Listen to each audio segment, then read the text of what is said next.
Hello everybody and welcome back to World of Warships Legends. My name is Spartan Elite 43 and tonight we are back in the Alabama. I know, it's been a while. I feel like I'm always in the Massachusetts. I never give the Alabama any love anymore. So we're going to take the Alabama out for a little bit of a spin here, and we are going to have one doozy of a game. But before we get into that, don't forget we are on the path to 50,000 subscribers by the end of the year. Can we make it? It's getting close. Y'all already know we're halfway through the year and we still got 5,000 subscribers to go. So, if you haven't already and you enjoy what I do, make sure you guys punch that like button, punch that subscribe button, share the videos with your friends and family, because if you like it, there's a good chance that they will as well. Now, with all of that being said, this match has got a little bit of everything, folks, so get ready. We're going to have all the teaching moments that we can possibly fit into one episode, I think. What do you guys think? Also, I know that this is always the case for me. Like, I know today is an update day.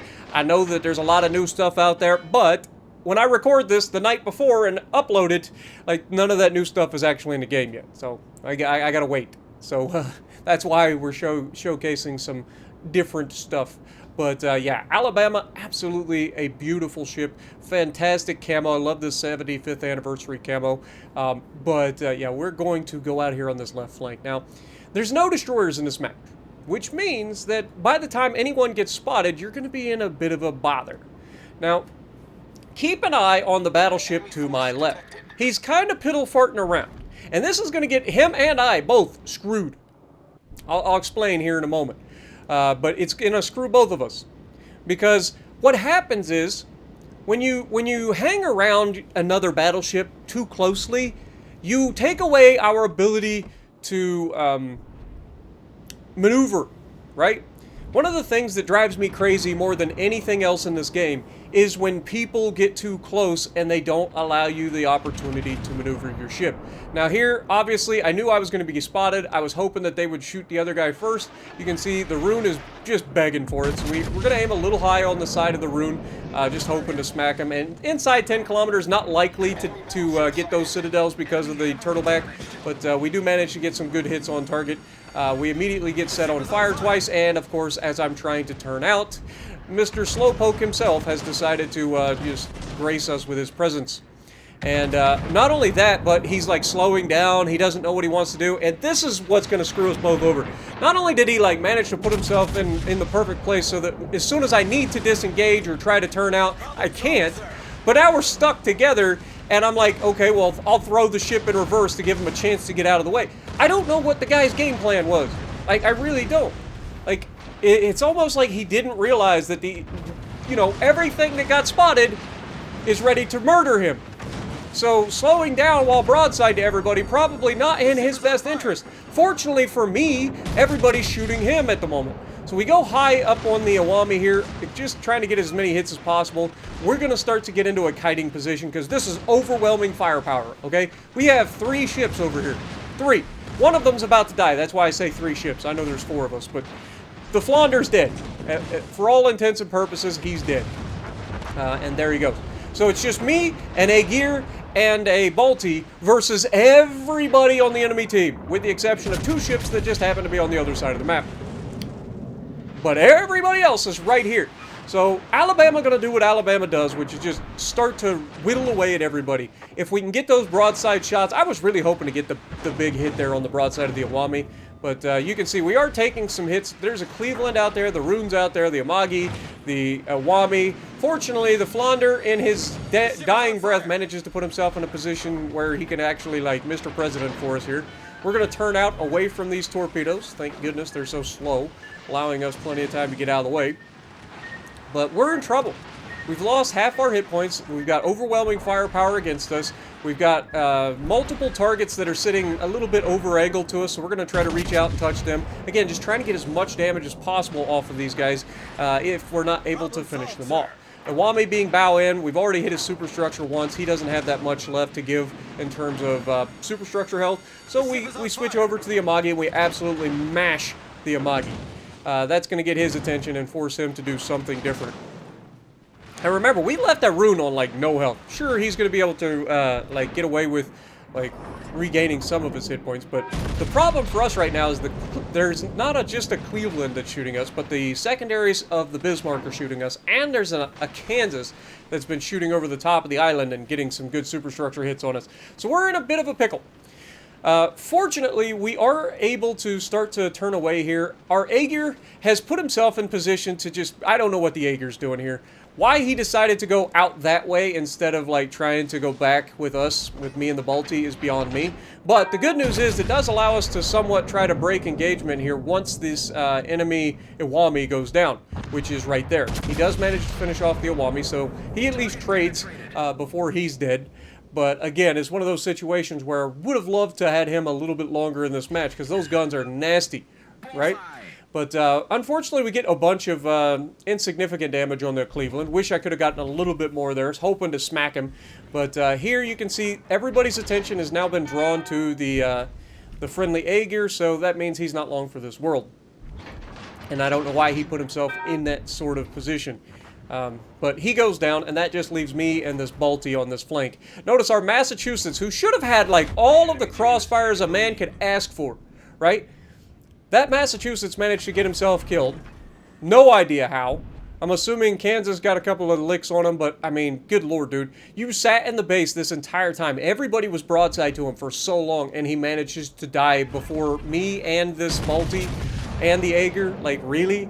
But here we've got a beautiful look at this Bismarck. He's going to turn back in, but we're still going to be able to slap that superstructure. You guys know how it is. German and American superstructures just got HP for days. So any chance you get to slap those superstructures, take them. But Cleveland is going to be a problem. Like, Cleveland is going to be a real problem. But look at this. This Kansas is not paying attention. He thinks that he's just completely fine with sailing broadside to my Alabama. We put out the shots, and what happens next can only be described as mutilation. Wait for it. Pow! I have never seen a Kansas get that mutilated by anything that wasn't like a Yamato or something like that. I've never seen a Kansas take that big of a hit in one salvo. That is absolutely disgusting. 3 citadels on him. And it looked like I maybe didn't lead him enough. But you can see we're kind of running into the edge of the map here. We're running out of room to kite is the problem. I needed to stay dark a little bit, but I had to get that shot at that Kansas. That could actually win us the match here. Our team should be able to handle that Kansas now. We get some shots out. We're trying to get rid of the DPM here because I'm not afraid of a Bismarck, but I am afraid of the goddamn Cleveland who just gets a fire on me every time he hits me. But at this point, I have assumed that I am dead. I do not have will to rebuild. You guys know I run fight fire with fire now. So there's nothing I can do here. I can't stay with the Balti to heal. So we are going to make sure that we put ourselves in a position to try to get rid of this Cleveland. I feel like my Balti should be able to kill a Bismarck, so that's why I try to focus this Cleveland. Get rid of the DPM if I can. You can see very good looking shot there. Managed to hit him for over 10k. Rear turret of justice on the way. Are we going to get it? Oh, we get another over pen for 1441. Actually, it was a full pen for 1441. Weird. But 170,000 damage. Like, we did everything in our power to carry our team. And look at the freaking teammates. Why is this what they chose to do? They won their side. Why is it in the division of 3 ships that win their side? Why would they then go back into the center of the map? Makes no sense. Out of everything that they could do here, that's what they chose to do. And you're going to see me get into the chat and say exactly that. I'm literally just saying, guys, why would you go back into the center of the map? You see where their entire fleet is. All they had to do is get into the cap. There's one rune that has very little hit points. Between the 3 of them, they should have been able to kill the rune and then capture the base and we win the match. But because they decide to put themselves in a position where they can be focused by everybody that's left on the team, they are going to go down. And it's not going to be, there's nothing we can do at this point. The Balti's all that's left of the pack air to defend once this Hipper goes down. And again, like I said, these guys literally couldn't have played this any worse if they tried at the end of this match. And I'm not hating on them. I'm just pointing out, you know, teaching moments for everybody. Make sure that you give each other plenty of room to maneuver. And make sure that you don't put yourself in a situation like that. Late in the game, all they had was one freaking ship left to kill on that side, and they capture the base. But no, they managed to put themselves in the one place where they could be absolutely handled by everybody on the enemy team. And now it's just a Balti versus everybody that's left. And our Palmer, who's going to get into the cap and spend way too long trying to finish off a guy that has no hit points. Remember, this is a guy that we smacked at the beginning of the match. Like, this guy has had no hit points for the entire match, but has been able to survive because he just knows when to disengage. He plays on the backside of the island where necessary, and now he's in a position to defend the cap for his team, and we have nothing but a Palmer to counter him. Imagine if we still had a Hipper there. Hipper would have dealt with this thing in no time flat, whether with AP or AG. Palmer should be able to kill this thing really quickly as well, but it's a Palmer, and so it's basically a glorified Bismarck, and we all know what that's like. So, again, it's just one of those, look at that, perfect salvo to avoid the ship. It literally goes everywhere but the middle of the ship. Lands on the left side of the ship, the right side of the ship, does not hit his ship. He goes broadside again, trying to get those torps off. You know what he's doing. So the Palmer, not an idiot, he's going to be able to dodge the torpedoes pretty easily. But unfortunately, it doesn't matter because at this point, the enemy is in our cap. The Balti is about to die. And once that happens, this is game over. There's nothing we can do at this point. Even if this guy goes unspotted for the rest of the game, he is going to be able to not capture the base faster than the enemy can. And I know what some of you are probably thinking, well, Spartan, well, if they would have if they wouldn't have gone back, the enemy would have been in the cap. No, because we would have had 3 people in our cap way sooner, or in their cap way sooner, and we would have won the match that way. The only one back to defend for them was the Rune. We pulled everybody so far out. Remember what I always say, don't chase kites, right? In that situation, how much extra damage did we get because everybody was chasing us out there, right? Like, we got the beautiful look on the crossfire on the Kansas because he completely forgot about us, thought he was safe. We managed to slap him around, which ended up getting him killed very quickly. And so, you chase those kites, you deserve to lose. But unfortunately, our team decided to give the game back to them by sailing into the center of the map and put themselves in a position where they get absolutely demolished. And then all that's left is a Palmer to capture the base, and it took him 5 minutes to kill one ship that had like 10,000 hit points, because Palmer, it's a good ship, I hear. But it doesn't matter, because this game over. Like, this is GG. Bismarck's now in a position where he's getting shots on him. Even if these guys wouldn't have spotted, they would have captured the base before this is over. But you can see he gets a pretty decent salvo against the Bismarck here. Cleveland's starting to lob from the other cap. He's going to go full broadside, or no, it's the Amagi, sorry. He's going to go full broadside to this Amagi to try to get the rear guns involved as well, and that's inevitably going to end his life.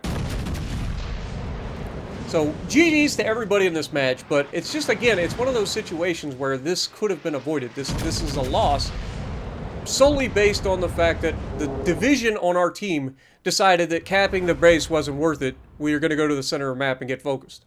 So let me know what you guys think. 170,000 damage, top of the leaderboard, 1,600 base XP and a loss, and you can see that Balti and I were the only ones that really contributed. I guess the Bismarck on our team did as well. And again, they won that cap. The Bismarck, the Hipper, they won that cap. All they had to do is stay in the cap and we win. So again, let me know what you guys think, and if you like what I'm doing, punch the like button, leave a comment below, subscribe to the channel if you haven't already, and as always, I will see you in the next video.